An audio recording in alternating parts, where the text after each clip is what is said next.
is up, everybody? You know who it is. It is your allies behind enemy lines, Ryan and Joey, coming at you from the war room. It looks like that's where Joey's posted up here in Texas, holding it down for all our Washington football fans, thoroughly behind enemy lines in Cowboys territory. It is Friday, February 12th. We're back at it. Still waiting for some news to break, some good stuff to come around the pipeline for Washington football fans. Right now, we're in a holding pattern. Joey, how's your week been? How's everything going so far, man? It's going good, man. Thanks for asking. As you said, we're in that what we like to call February is the doldrums. You remember what the doldrums is? If you remember that from way back from social studies, fifth grade, it's like what they call like the middle of the ocean where the people would get stuck on their boats, get pushed back and forth, and so they would be like twiddling their thumbs. It's what's called like the doldrums, and so that's kind of like what February is. One of those. It's nationwide, between sports, football and baseball usually. Not a lot going on in February. The official season doesn't start till the first week of March when you can get free agency rolling and whatnot. So we're kind of like you said, this holding pattern now. Now everyone just wants to start speculating and photoshopping their favorite quarterback dreams into uniforms all over Twitter. So it's it's that crazy time of year where we can just sit here and pretty much talk about anything, and because we're just all in the what if. We're all just in the what ifs right now. Yeah, as much as it is boring or not much going on, it can be the most exciting because it's just pure speculation season of, oh man, we could go do this guy, we could go do this, we could do that. Speculation, yes. Absolutely. So one thing that we don't have to speculate anymore is if Taylor Heinicke is coming back. We signed him. Heinicke! Yeah, that's our boy right there. 2 years, $8.75 million with the contract could possibly be worth up to for a guy that was making, I think they said 160,000. He made 160,000 for his time on the roster last year. He's going to make that every 2 weeks, or just over that every 2 weeks. Should he make the full amount of this contract? So obviously, a great come up for him. Something that I think we deserve, or that he deserves, excuse me, after showing what he did in those couple, that limited time we did see him. Now, I don't know what you think, but my first thought of this was, obviously we were going to bring him back, but I think this may tip Washington's hand a little bit on what they want to do, or kind of maybe the direction of where they want to go. I think we can absolutely eliminate drafting a quarterback. I don't think that's going to be in the plans. So I think either this quarterback is already on the roster. That's my guess right now. Is the quarterback that they see being the starter is already on the roster, and maybe we make an outside move. But I would tend to assume that the quarterback of the 2021 Washington football team is now signed to a contract and currently on the team and on the roster right now. Well, I think a lot of people, and I would tend to agree with you there. That I think that the whole organization would 100% be satisfied with that statement, saying we can go into the 2021 season knowing that the quarterback of our future, or for this season, I should say, is on our roster. So I think I could agree with you on saying that, but there's an uncontrollable factor here that we don't know how the chips are going to fall. We don't know how the chips are going to lie. We don't know what's going to happen with all this noise going on with the quarterback positions. It's like a feeding frenzy, as they say, for quarterbacks right now. And it's a buyer's market, or a seller's market, so to speak. I should say buyers are going to be overpaying for everybody. But you got guys like, Deshaun Watson still floating around. Dak Prescott's uncertainty. You have the draft pick, Trevor Lawrence. Who's going to go get him? Who's going to draft who in the draft? And not only that, I think what it definitely does is it takes us off that forefront of like chasing people like Deshaun Watson or Carson Wentz potentially, or or Russell Wilson. Someone, a name that's popped onto the scene as of late. But I think that definitely takes us out of that. Like that, I want to call it that first tier, full rage, going to do anything to get that what they think is their franchise quarterback, and it puts us in that second stage of the ripple effect. I think because of these moves that a lot of teams are going to make, like let's say the Jets, for example, whatever they do, if they go out and get Deshaun Watson, all of a sudden Sam Darnold becomes available. If the Raiders make some kind of crazy move, all of a sudden Derek Carr becomes available. Something like that. I think it still leaves the door open for us to go ahead and scoop up one of these, people that have to quickly sell off one of their other quarterbacks because they have gone all in on somebody else. So I think it still keeps the door open that could still be a possibility based upon our salary cap and what we're paying the guy. But I think that we are, as a team and an organization, and I think as a culture, we are very happy with bringing him back in here and would be totally satisfied with him competing with Kyle Allen and Alex Smith for the quarterback job. Yeah, absolutely. And I think of those three, Given all things equal, obviously Kyle Allen is still rehabbing his ankle injury, his own leg injury. We don't know where Alex Smith quite is with his. If everything was equal, I think. I mean, we know where I stand with Kyle Allen. I don't. He's not my personal favorite. I wouldn't mind if we cut him. Obviously, it's not, it's not cool to say I hope this guy doesn't have a job, but just not with us. He can go work for another company, maybe not just the Washington football team. But as far all things equal, Alex Smith is definitely my number one choice for these guys that are on the field right now. If he can stay healthy, if he can be healthy, if we can get the Alex Smith that we saw for that 6-week stretch where he led us to a 5-1 record. But Taylor Heinicke he injects that electricity into the offense. He gets, from what we saw obviously in that playoff game, Chase Young, the defense was standing behind him. That's going to be great. What's really going to be awesome is knock on wood, we're not going to have to deal with too many distractions, I would assume. It seems like everyone's kind of falling in line. Everyone's following Ron Rivera's lead, and the whole Darius Guice thing, the Dwayne Haskins thing, that's all behind us now. We don't have to worry about it. Now we can just focus on playing football, finding the right guys for the right places, the right jobs in the right places when it's time to play. And so that's going to be nice, kind of have a clear mind going into the quarterback room. But I wouldn't mind seeing Taylor Heinicke. I want to see him get a shot. I want to see him get a fair shot. He said he has a ton of loyalty to Scott Turner because he's the only coach that came to watch his pro day at Old Dominion. And obviously, we brought him in from the XFL pretty much off the streets after the XFL folded and gave him a shot and, let him go start a playoff game for us, maybe because out of necessity, not because we wanted to, but still, he provided some good electricity. He had us right on the brink. And so this is going to be an exciting time, but I agree with you what you said. This is a roundabout answer of agreeing with you, of saying we're on the fringe of whatever happens to the guys that are making the push. We can kind of be back to get the kind of trickle down effect of what's going to happen after that. And I think that's a good spot to be because, like you said, it is a seller's market. If you are one of those teams that's going to go out and try to get one of those top line guys, those are going to be the ones that you, like you said, are going to overpay. Whereas the teams where we're kind of on the back burner or that fringe, I think we're going to get pretty good value for anybody that we may, if it's via trade. If we're signing somebody a free agent like Dak, we're probably gonna have to pay a lot for him anyway. But I still like being in that second position because, like I said, you're not gonna overpay. You're gonna get pretty good value for what you get back in return. Yeah, you're gonna be like, think about the Arizona Cardinals, for example, when they went out there and drafted Josh Rosen, and then the next year they had to go out and drafted Kyler Murray. So they had to fire sale, Josh Rosen. I think what they get him for a second. The Dolphins got a first round pick for a second round pick. Again, that's whatever he turned into at the point, nobody knew. At the time, though, that was a steal. At the time, that was a steal. So, something like that can happen. I would definitely see a Sam Darnold coming our way.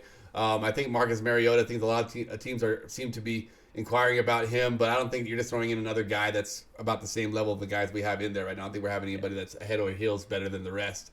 But, I think it's important to talk about. A lot of people, it seems like they signed Taylor Heinicke, and it seems like half the Washington Nation's like, oh, yes, we got our guy. Their half is like, oh, you guys are all judging this off of one game. Nobody had tape on him. They had XFL. That's all, baloney. That's just, that happens every time things doesn't fit the narrative. Whenever things don't fit into whatever the narrative that's put out there by the press, that's put out there by the sports world, you start to see this weird, all these excuses start to come out. Take, for example, the Super Bowl. Everybody and their mom thought the Chiefs were going to win. And no matter what, they're saying, oh, Tom Brady's great. Oh, it doesn't matter. Patrick Mahomes, they'll figure out Patrick Mahomes. They're not gonna be able to keep up with him. He'll figure out a way to do it. Oh, his offensive line's hurt. It don't matter. Patrick Mahomes is gonna go out there and destroy everybody. So, but then when the narrative was threatened, and then all of a sudden, oh, it's because the Chiefs line wasn't well. Oh, it's because his receivers. All of a sudden, you start to hear all these things, all these excuses as to why it didn't fit the narrative. And the same thing happens when a guy like Taylor Heinicke goes out there and destroys a team that was supposed to destroy him. You're talking about the Super Bowl champion team right there, and we took them to the brink. Definitely had Tom Brady sweating on that sideline, and I didn't see him sweat on the sideline the entire playoffs. But I definitely think that's somebody that we know that can do that at any given time, and we have that guy on our team, and that's all you really want. I've talked about it many times over the years to you before we've done this, and many times to anyone that talks about sports. That's all you want as a fan, is someone that has the ball in their hand that can give you a chance to win. That's it. It's all you really want. You talk about it. In close games, and like, ooh, we're always biting our fingers. We've never had that. We don't have that guy. We haven't had that guy in so long. So I mean, for those, this is basically going to those that are doubting this signing, that think that we have the guy in the building. This guy has proven that he can perform at an elite level when needed and called upon, and can give you a chance to win. To get the guy, give the guy the chance to game when he gets in the game. And Alex Smith, we know about him. He definitely is going to get mistake-free, next to mistake-free football, smart decisions. And he's going to bring the best out of the players around him. And I stress that the most as I've listened the last couple of days of people talking about Tom Brady. As much as people want to hate upon Tom Brady, and for whatever reason you have, other than he's great, but Tom Brady, and all the players are talking about what's him different. It's not that he's just some magical quarterback. It's how he communicates to all 53 members of that roster. He talks to every single guy like they must have had 20 different nicknames. And did he ever stop? No, he just rolls with it. He's a great people person, and it makes you want to go out there and win for a guy like that. A guy that treats you like that, like, man, this guy's a superstar. So when you have somebody like that can bring that out of your other players, Alex Smith is one of them. And Tyler Heinicke showed that he's another one of those guys that can bring the extra out of your players. That's the kind of people you want in your organization. And right now we got two of them. So I wouldn't be too upset if we go to the offseason with these guys. Yeah, I think something that you said in there at the beginning was unless we're bringing somebody in that is head and shoulders above anybody else that's on this roster, I think it'd be a waste. It'd be a waste of money. It'd be a waste of draft capital. It'd be a waste of a trade. Get a linebacker. Unless it is Deshaun Watson or Darnold. Dak Prescott and Dak. Yeah, it would probably be Dak, Deshaun, Darnold in that order for me, just because Dak, we would just have to pay Deshaun. Carson Wentz? Rosters. Nah, I'm good on Wentz. Russell Wilson? Oh, hell yeah, I'd take Russell Wilson, but I don't think he's available. Did you hear what he said? But also too, I think if he comes here, I don't know how much better that offensive line would be in front of him.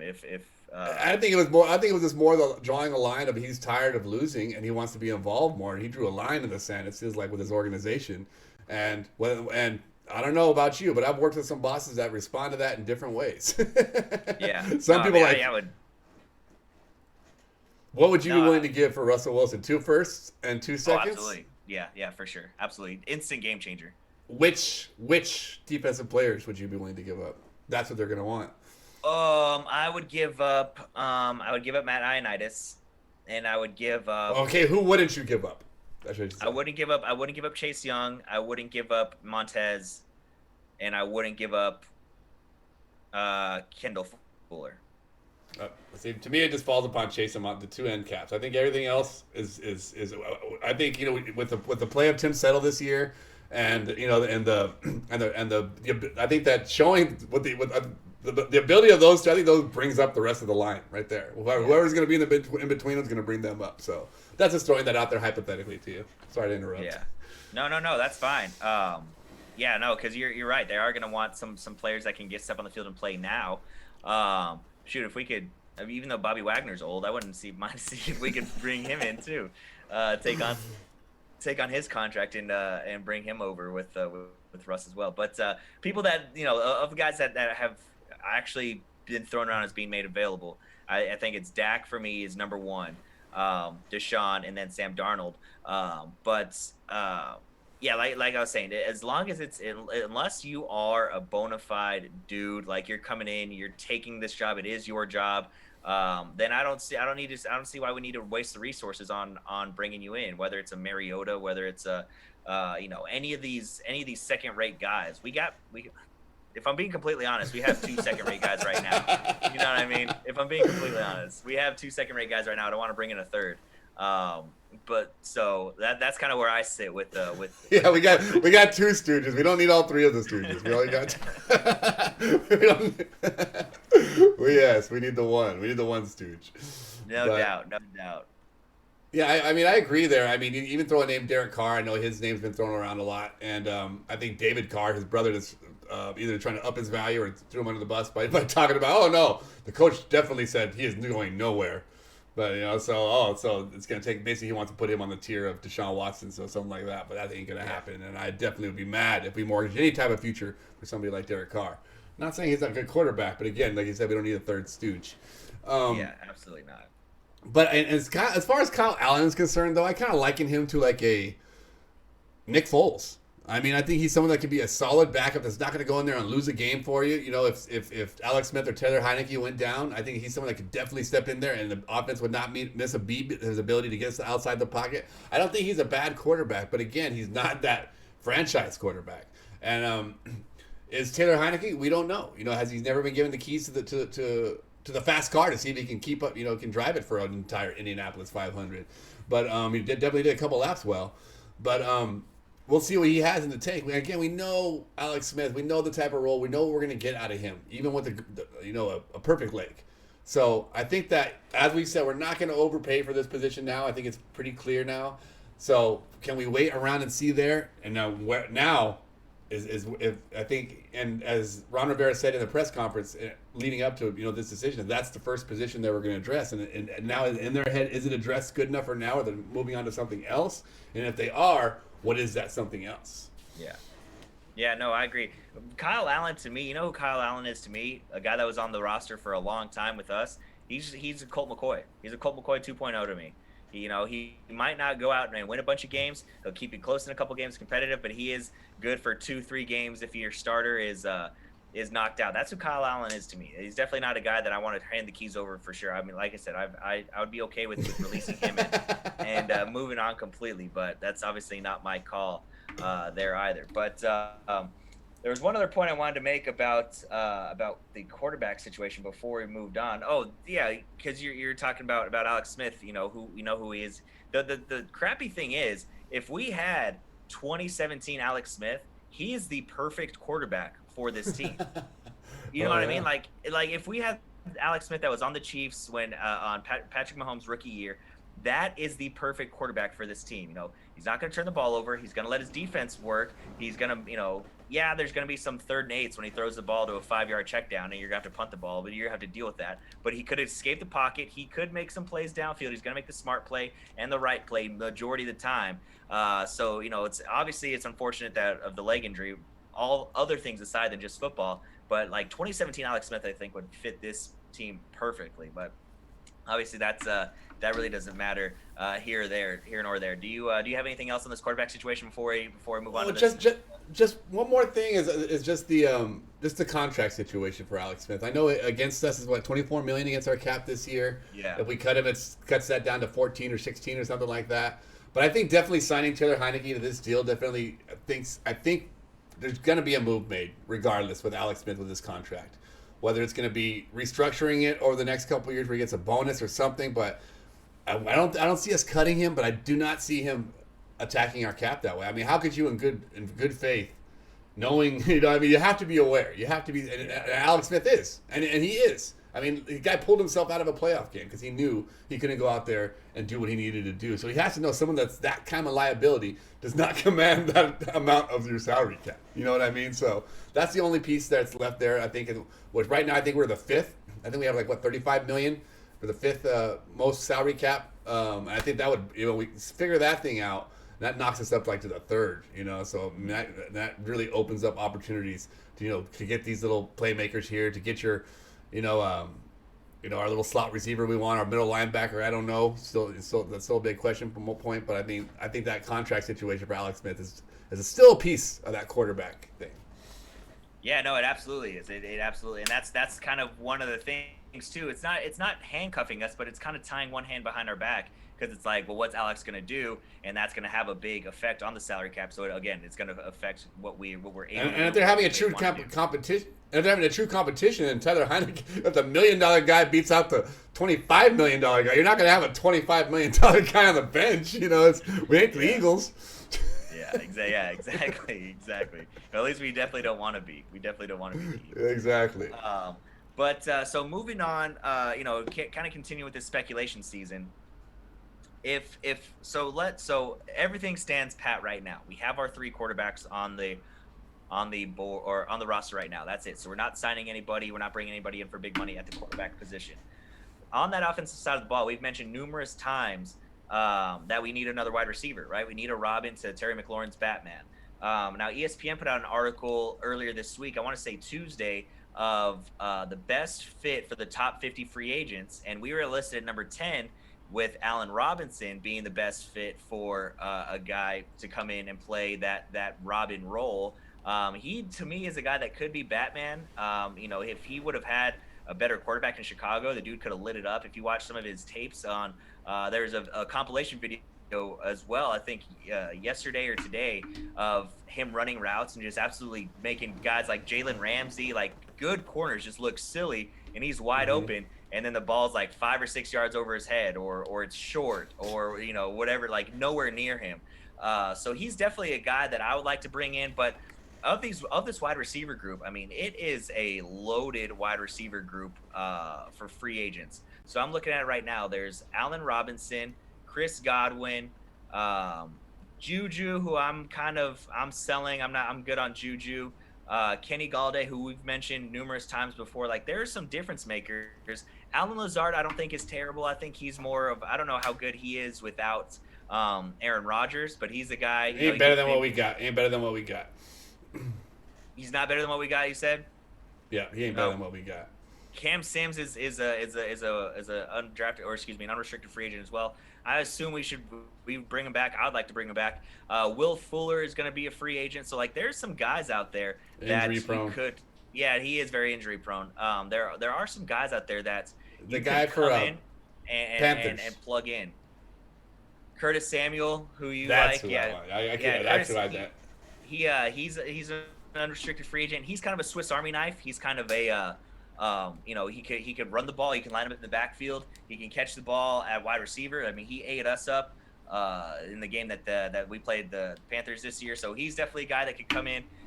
I don't know if he's a bona fide number 2. It's tough to say. He's definitely a weapon. He is a weapon, that's for sure. I just don't know at what level or what point he would be, for us. I think it falls in that same category as quarterback. So you don't want to bring in anybody that's not head above else the rest of the guys you got. And the list of the people you're listing there, I think Allen Robinson is the only one that fits that mold. Chris Godwin. Well, I don't. Now you got the Super Bowl price, but it's the same thing with Levante David. You don't want to pay the Super Bowl price for anybody. You don't want to pay the Super Bowl price for anybody. So I would say just a pass on that. Levante David, that is why. I mean, that was my number one. Let's go get Levante David before they won the Super Bowl. That's who I thought we needed most. And you saw Devin White pleading on the stage yesterday, like, bring him back. I'm nothing without him. If you saw that yesterday, you're the Bucks. You're like, shit, we better bring that guy back. Yeah. So I mean, or if not, it's going to cost a ton to outbid us. But so I mean, I think the same thing holds true with the wide receivers. And I think that if you're not going to get that guy, bring in a guy. Then you got we already talked about how we need to replace that Cam Sims role, that slot receiver. Somebody needs to be more productive at that position. Steven Sims, yes. Steven Sims. You get someone like Samuel. Can't even think of his name anymore. Curtis Samuel. And J.D. McKissick back there. You got two guys that are going to help Alex Smith if he's our quarterback, or anybody get the ball out of his hands really quickly and be able to make quick plays with it. So I think that he fits the scheme of our offense and our needs. If we're not going to go out there and get like someone like Allen Robinson, I don't even know if I put Kenny Galladay in that category. He's definitely a Robin, and I think I'd rather have a borderline Batman and a Batman versus a Batman and a certified Robin. Yeah, no, that's a good point. I mean, because that's if you do have, like you said, a Batman and a Batman 2.0 or whatever you want to call it, it's Batman and Superman rather than a Batman and a Robin. I mean, that's going to be trouble for defenses. And then obviously, like you said, you mentioned J.D. McKissick. I mean, Antonio Gibson, Logan Thomas. Like, that's all we need. Is just we need one more guy that's a bona fide dude that can go out and make plays for us. And I do agree. I think Allen Robinson probably is the top of my list for free agents of guys we can bring in. I mean, we were ready to break the bank for Amari Cooper last year. I think we could get Allen Robinson for far cheaper than what we were offering. $120 million? I think it was. We were offering $120 million to Amari Cooper. I at least think that we can get him for a lot cheaper. I also said I didn't think it was going to take a first-round draft pick to get Matt Stafford. So we saw how wrong I was on that. But that was just. Don't listen to him. Basically, don't listen to Ryan when it comes to those numbers. Hey, admittedly, not a numbers guy. Kind of, just a football guy, not a numbers guy. So keep that in mind. Keep that in mind when when this stuff is coming around. But I just wanted to get your take on that because I agreed that I think Allen Robinson would be a great fit. I'd love to have him, obviously, as being one of the top wide receiver free agents this year. But I think he could fit in seamlessly for this team. And if we do have a guy like Taylor Heinicke, who's I think everybody would agree is still unproven in the NFL. He did have a couple, a good game, a good quarter against the Panthers. But he is still a little unproven. I think he'd be a guy that would be a nice security blanket in addition to Terry McLaurin and a guy like Logan Thomas who burst on the scene this year. Yeah, and just studying, I was doing a little science studying with my fourth graders yesterday, and put it in simple terms. Those that know the definitions of workforce and power, we need a powerful quarterback. We don't need a forceful. We don't need a working quarterback. The definition of force is just push or pull, just anything that's going to play to go in a direction. I think we had that force with Taylor Heinicke, and then you talk about work, and it's doing that force, over a specified distance. You're talking about more consistency. That's putting in work. Now, when you're the power, you're talking about doing that over a specified, for a distance for a specified amount of time. And now that's what we're talking about with Taylor Heinicke. We know what you can do, lightning in a bottle. We need that lightning to expand into a thunderstorm. We need to see that can go on for a season long. We need to have, I'm not going to throw out there and say we need Patrick Mahomes. But yes, we need Patrick Mahomes. We need Patrick, we need someone that comes out there and has the whole league saying, we don't know what this guy's going to do next. That's what we all thought watching that game. I mean, a star was born in one game. If we can continue to do that, what do we got? We got, one of the best stories, since Kurt Warner. That's basically what it'd be. It's Kurt Warner 2.0 story. If Taylor Heinicke can come out and perform this year. So I definitely think that he needs to be our power. Yeah, that'd be great. Great. Just, power down a couple Heinekens and let the thing roll. Did you hear he said that? He's trying to get a sponsorship. He's like, fuck the $1 million base salary. Give me that motherfucking sponsorship. Yeah. For those that don't know what we're referencing, after he signed the contract, somebody asked him what he was going to do, and he said, me and my parents are probably going to go grab a couple beers and probably some Heinekens, and so that's, like you said, he's trying to get that Heineken money. That it'd be great. Maybe they could do a little duo thing with him and Chase Young, and some Heinekens or something like that. Exactly. You have I guess Heinicke on the other side of the bar. He's like, Heineken, and he throws him a beer or something like that. Hey, look at us. We're already over here in the marketing group. Slide it across the bar top. Exactly. Yes. That's it right there. I mean, $1 million idea right there. Millions is floating out there. Somebody grab it. Yeah. Right on. Well, that was a little quarterback wide receiver talk for today. Joe, you got anything on that front before we wrap it up here? No, I mean, I think it's we definitely, I think we're both consistent with knowing that we don't want to go out there and chase anything. We want to be able to get things that's going to fit our team. And I think that Ron Rivera is conditioning us to have his approach, So I think that's as long as that's his approach, we'll go ahead and trust in Ron and continue to trust the process. Exactly. You don't want to go out there and chase the hot girl that everybody's chasing after, because if you happen to get her, guess what? There's still a bunch of people that are going to be looking after her and that want her. You want the girl that comes to you, right? That wants you for you. So that's what we're doing here. It's a way more pleasurable time when you get there, when you get that girl that's looking for you, rather than get the one that everyone's chasing. Although it's fun at first, it is fun. It can turn. It's a ride you don't want to. Exactly, it will turn. Your luck will turn. Your tables will turn. That quarterback will leave you in a hot beat for an extra $1 million. Exactly. So I forgot to mention at the top of the show, but of course, as always, if you're a returning listener, make sure you check us out on Spotify, Apple Podcasts, Google Podcasts, of course, here on YouTube. Make sure you subscribe on all platforms here on YouTube. Go ahead and ring that notification bell so as soon as we drop this latest and greatest video, you can watch it, share it with your friends, comment, all that good stuff. Follow us on Twitter at AlliesBEL, on Facebook at Allies Behind Enemy Lines. Next week, I mean, we're in mock draft season. And so we were kind of trying to push it as far back as we could, but I think we got a fun idea of what we're going to do. So next Monday, be on the lookout. We are going to start our mock draft era, and that's why I said start. We're not going to start and finish it. We're going to start our mock draft leading up to the draft. I mean, we still got till middle of April, so it's going to be something that's kind of ongoing. A work in progress. We're going to make it. we're going to make it interesting for y'all. Maybe even some fan interaction on it as well. So it'll be a lot of fun, but yeah, so be on the lookout for that. So again, make sure you are subscribed and have that notification bell rung so that you can join in on this mock draft with us as we're building it towards building up to the actual NFL draft. But that'll do it for us today. Joey, stay safe down in Austin. We had a doozy of a day today in Dallas with all the icy conditions, icy weather. We had a 100-car pileup on one of our highways here. Yeah, 100 cars. It was crazy. It was nuts. Like Oh five my or six goodness. semis. Yeah, it got ugly. We had it, like I said, it was bad. So we got some more cold weather coming our way. I think you guys do as well. So stay safe out there. Stay off the roads. You You as got to well. be out there. Yeah. All right, man. Take care. We'll see you guys on Monday. Thanks for listening. Thanks for watching. Y'all stay safe and take care.